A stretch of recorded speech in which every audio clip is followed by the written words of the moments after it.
The Money Show. Personal Finance with Warren Ingram. Warren Ingram is a certified financial planner at Galileo Capital. How's it, Warren? A fascinating topic tonight. Why are so many people who have a relatively high income broke? And I suppose what you need to realize and understand is that just because you don't earn money, it doesn't mean that you're not financially fragile. Absolutely right, Stephen. And often people with very high levels of income could actually be the ones that are in even bigger trouble than people who are earning a small amount of money. Because when you've got a lot of money, you're able to get a lot of debt, and that means you can dig yourself a really deep hole if you're not careful. And I think that's a situation we find a lot of very high income people in South Africa at the moment. Okay, so I mean, they might be able to keep going, but the moment something stops, the moment the sort of music stops, they're in serious trouble. Yeah, I mean, I couldn't have said it better. So we know my favorite personal finance written journalist is Maya Fisher-French, and she did a report quite some time ago saying only around 5 out of every 100 salary earners will retire in a good position. So just think about that for a second. We're not talking about 5 out of every 100 South Africans. We're talking about the whatever it is, 40, 50% of people who are earning a livable salary. Only 5 out of 100 of those people will get to the position to be able to retire. So when you're in a position like that and you're earning good money and you're overspending, in most instances, and I think it's around about just more than 2/3 of high income earners can survive for probably a month if they don't have a job, and after a month they're going to be in a position where they're going to have to sell something to kind of buy food and to pay the bills because they don't have any other reserves other than their monthly income. You talk to us often about an emergency fund, and you often say that's the sort of one of the things you need to do at the very beginning. You're suggesting a lot of people don't have more than 1 month's salary in an emergency fund. Most high income earners don't. And it's almost the other way around. So that people that earn a relatively low income, and especially if their income is unstable and unpredictable, you'll find that they tend to have a bigger emergency fund relative to their expenses. So they can cover themselves for a month or 2 or 3 if they're in trouble. But people who are earning big salaries, they're stuck. And you often see this. One of the things around this two-pot system when people started to draw money, that's one of the reasons that people would quit their job. Is you get into financial difficulty and you say, well, if I cash out my provident fund, I can live for a couple of months and hope that I get another salary. Those aren't people that are earning 3,000 or 4,000 rand a month. Those are the people earning 50, 100, 150,000 a month, and it's frightening behavior. Okay, there's a sort of debt to income ratio which comes along at this point, and that's sometimes where the real problem is. Yeah, and I mean we don't want to use too much jargon. So just to explain that, if someone says you've got a debt to income ratio of 60%, what that means is if you're earning a salary of 100,000 rand a month, you're spending 60,000 rand a month just funding debt repayments, and that will be all debt. So that will be your credit cards, personal loans, overdrafts, mortgage, whatever it is. But you're using in this instance 60% of your salary just to do that. That means from 40% of your salary, you've got to get by and hopefully try and find a way to build your financial future. In other words, to save for the future as well, which is just not happening. Okay, what causes the situation? And somewhere at the back of my mind, I'm fairly certain we're about to hear the phrase credit card. Yes. So let's maybe start with just behavior, and it's so apt to do this topic now because I'm a little bit of a disciplined person around exercise. So I find myself parking my car near a gym and going for a run, and I said to my wife this morning after I ran, why on earth is this parking lot so full? And she reminded me that it's the beginning of spring. And every spring and every January, we find the gyms and the exercise facilities absolutely overcrowded for about 2 weeks. And after that, they get noticeably emptier very quickly. And by the middle of winter, they're super empty. And so I think behavior is a big issue. We find ourselves, getting access to credit cards, and the banks give us, nice credit facilities because we earn, a lot of income, and so they'll tell us we can service that credit card. And what happens then is we start to use the credit on that credit card just to fund lifestyle. In other words, it's not to buy assets, it's not to do something just to get by, it's to fund a much better lifestyle. Part of this, and I mean, also, I suppose, if you are earning money and people see that you're earning money, you're kind of asked to look after people. You're kind of asked to financially support people. It might just be children, but it might be many more people than that. Yeah, and because we're talking, about the high income earners, it's also about then, instead of just, making some clear, rational calls around, let's, send our kids to a decent government school. Suddenly it must be, the best private school around because, I'm a high income professional, and the need to look after parents is real, and potentially your siblings as well. So there will be some very particular need and a real need, real basic needs which need to be met, and we all want to look after our parents if we come from humble background. But it's then the step up from that. It's then saying, well, hang on, I can't just send my kid to any school. I'm a person of means. I've got to send them to a really named school, and so that's where the trouble starts. Issues around cars. I mean, do cars play a big role in this? Because I think that a lot of people, it's kind of the first thing you do if you get a good job is you get a good car. You do, and we see this behavior with people that have got theoretically prestigious jobs. Once you've got a job, with fancy titles and the commensurate income, then it's very noticeable how a lot of people in that sort of bracket will start to match the car to the title. And so it becomes a situation of saying, it's not just a means of transport to get from A to B relatively safely. It's a means of expressing my situation in life. Where am I? I've got to have a car that's appropriate to my position. And that's where, I think if we get into a cycle where we're changing those kinds of cars every 3 to 5 years, we're massively compounding an already, a tricky problem. Okay, so then we have all of that. I mean, people kind of know or should know how much money, you should know how much money is in your bank account. And when you can see so much is going out, I'm sure I've done this. Do people justify it to themselves in some way? The way that because you're earning money, it almost allows you to justify it, whereas if you weren't earning the money, it wouldn't? Yeah, and especially if you've worked hard, you've gone through the mill to get to a place and stage in life and in your career where yes, the position's demanding and you are working the long hours, but there is a story that we tell ourselves, and it will be something along the lines of, I work hard. I've got a tough job. I've got a high stress job. I deserve to splash out. I deserve the nice car or the house on the hill. And that's the kind of tricky psychology here. It's not about what can I afford. It's about what I can deserve. And my sense of this is, we get to the point of not looking at the maths. Maths you can't argue with numbers. If a number says you're earning 60,000 rand a month after tax, you got to live from that. Spending that money on a car every month just doesn't make sense. But we find a way to justify by saying, I deserve it, or often, don't worry now, I won't worry about saving, and I can fund this debt for now because later I'll earn more and more and more, and one day I'll pay back the debt and I'll save more. And it's this idea of, I can afford the payment on a monthly basis, so it's fine, forgetting about the fact that your debt is piling up, it's compounding and growing like a massive tree that's just going to weigh you down one day. We're talking to Warren Ingram. He's a certified financial planner at Galileo Capital. Your questions for him on 011 883 0702 and 021 446 0567. I'm sure you've seen someone in this position. They're earning lots of money, but actually aren't wealthy. They're not financially secure.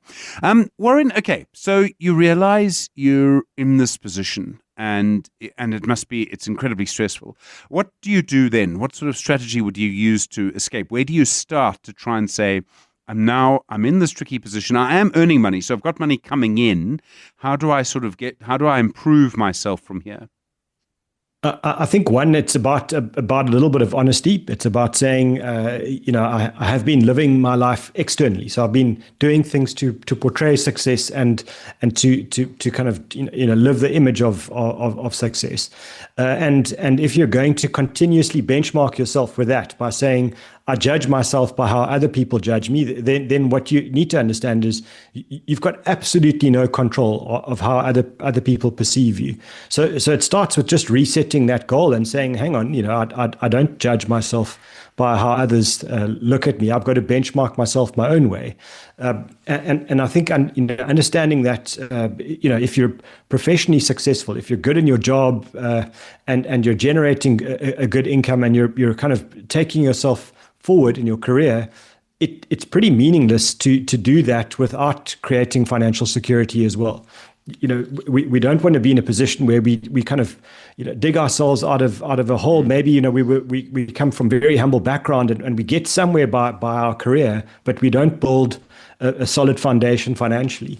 And so I think, number one, just getting to the point of saying, I'm not worrying about what everyone else is going to say now. I've got to get to some form of financial security. And don't confuse your income with wealth. There are lots of people that are very high income earners who are very close to broke. And the one thing I want to say there is, if you're a high income earner and you're overspending, you're basically just an expensive poor person. And that's a terrible place to be. Yeah, no, geez, absolutely. Your emergency fund, do you start there? Yep, I think once you've had a look in the mirror and you've figured this thing out, that you need to change the way you do things. We love the emergency fund. It's it is our protection. So if you've got no emergency fund and you won't be able to get there, within a very short space of time, start small. Start setting aside a bit of money every single month to build it. And if you find that you're one of those people that's just not that disciplined around your money, then potentially don't link it to your banking profile. Maybe open a unit trust money market account where it takes a little bit of pain, a bit of paperwork, a bit of hassle to actually access your emergency fund. So it's not money that just gets spent. But definitely that's the goal. And you want that to get to around 3 to 6 months worth of your expenses so that you've got real protection if things really go wrong. You're listening to The Money Show, Personal Finance with Warren Ingram. Your questions for Warren on 011 883 0702 and 021 446 0567. A question from Susan, Warren. She says, my father passed away, left me with 800,000 Rand. I'm 45, I have 3 teenagers. My husband wants to pay off our bond. I'm thinking about my kids' school and university fees. My friend says I should take it out of the country because of political uncertainty, and I'm completely overwhelmed by all of the advice. What's the right thing to do? That's from Susan. Susan, we'll have an answer for you in a moment. The Money Show. Personal Finance with Warren Ingram. And we had that question. No, it's 9 minutes to 8. We had that question from Susan. My father's left me 800,000 Rand. I've got 3 teenagers. My husband wants to pay the bond. I'm worried about school and university. My friend says I should take it out of the country. What's the right advice? I mean, often with personal finance issues, it's a bit like telling everyone you're expecting a child. Everyone gives you advice. They do, and they're all experts, and unfortunately they're not in your shoes and they don't have your priorities. So I think the first thing is, definitely should be having this conversation with your husband, Susan. I think you need to be an economic team. But that doesn't mean that you just do what he says. I mean, I think you start by saying what's most important to us. If for example, the home loan is really putting the family under huge financial pressure, then that's a guarantee. You have the home loan. You know what the interest rate is. Any money that you put into that home loan will will reduce your pressure by reducing the monthly payments, and that could be the thing that just tips the scales in your favor. So it could be that that's a good call. But if your home loan is very affordable, you're managing to save, and you're paying the bond down as you go, and the priority for you as a couple is education, and you haven't funded your children's school and university fees, then that might be the better route. So it will depend on what your priorities are, and also 800,000 rand is a significant amount of money. So it means that you don't have to do an all or nothing decision. You could take a portion of the money, put it into the bond, and then take another portion of the money and pre-fund your children's school and university fees. I think if you're trading off decisions around a bond and school fees and university fees, then worrying about investing overseas because of something that's just uncertain, I wouldn't worry too much about the overseas investments for now.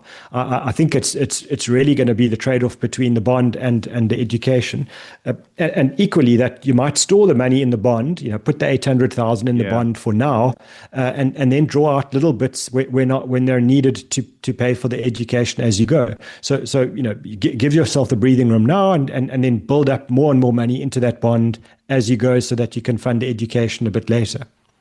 It's all about building momentum in a way, and that's what paying your bond can do for you. Yeah, I mean, the thing about compounding is it either compounds for you or against you. And so, putting 800,000 into a bond, it's probably saving you around about 8,000 rand a month of a debt repayment.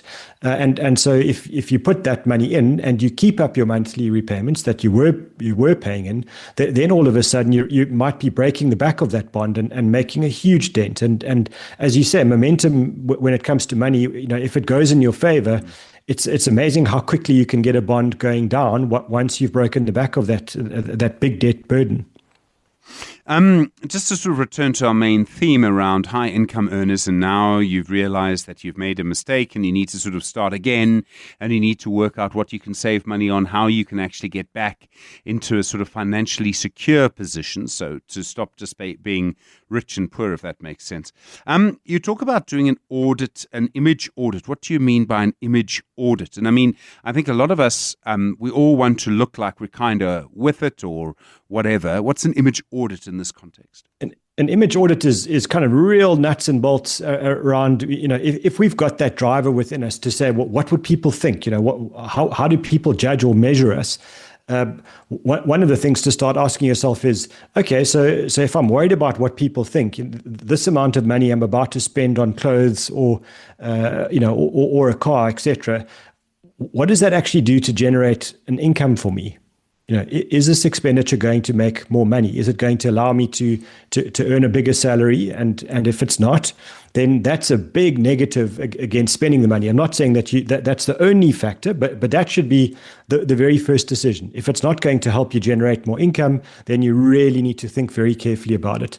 And if you do judge yourself by the way other people look at you, then driving a car for an extra 3 or 4 years, will people really notice? Do they really care? And maybe one of the things to do is to ask people, do you notice these things? Do you really care? Do you think less of me? Will I be less competent as a lawyer, doctor, whatever it is, and see what they judge, how they judge you, and understanding then that the more you understand how people judge your image, maybe the more realistic you become to say, a lot of this stuff is hot air. A lot of this is a movie I'm playing in my own mind, and the way people are looking at me is just totally different. And I always think, you buy a 3-year-old car that's worth 500,000 rand. Is it so much worse from an image or perception or safety point of view than the brand new version, which costs 1.2 million rand? And I think we know the answer. The 500,000 rand car is perfect. Just look after it and it'll look after you for a very long period of time. So do an image audit. If that's really worrying you, what people will think, how will they feel about this? Ask them in a subtle way. You don't have to be too obvious about it, but you'll be fascinated with the answers. And maybe last one is just around debt. If you are in a debt hole, the time to do something about it is now, while you've got an income stream, and say, just write those debts down, get a little bit of a debt plan going where you start to knock off the credit card first and personal loans and overdrafts, and then get to the mortgage and start rebuilding your financial position. You want to get to the point where you are financially successful as well as professionally successful. And almost all of this stuff is decisions you make and the things that you can control. So just take some action, take a small step forward tomorrow and get going. I often find a lot of life is about patterns, and it's actually very easy to develop a pattern. Having coffee in the morning, you didn't grow up having coffee in the morning, or it's unlikely, so it's become a pattern. And spending is a pattern too. The cappuccino every morning, although why anyone drinks a cappuccino at all, I don't know. But the idea that actually you can break your pattern, isn't that the tough thing to do? And isn't that one of the lessons from this? You need to break your pattern of spending. It is, and it sounds like a massive thing. So saying to someone, get rid of your debt mountain, because it feels like a mountain, and it might be crushing you. So give yourself a series of very, very small little goals. Tomorrow, if you've been buying 3 cappuccinos a day at the very fancy barista, just buy 2 tomorrow. And do that for a week, and then see what happens. Does the world end? Does something go wrong with your health? Probably not. You probably get a bit healthier, and then see what happens if you get to 1. And so do incremental changes that are relatively easy to accomplish, and maybe make a few lunches at home and take those to work instead of eating out every day. But do a few little things, and those things build the momentum that you were talking about, Stephen. And that's the thing that gets us going. When we create this massive big goal in our minds, it becomes so intimidating that we just don't do it. So give yourself small goal, take action tomorrow, and then do a new small goal next week and take another action and see what happens. Warren Ingram, thank you so much. Co-founder at Galileo Capital. This will be available for you as a podcast. You might want to send it to someone who you think is in that position. They're earning money, but they're not actually saving anything.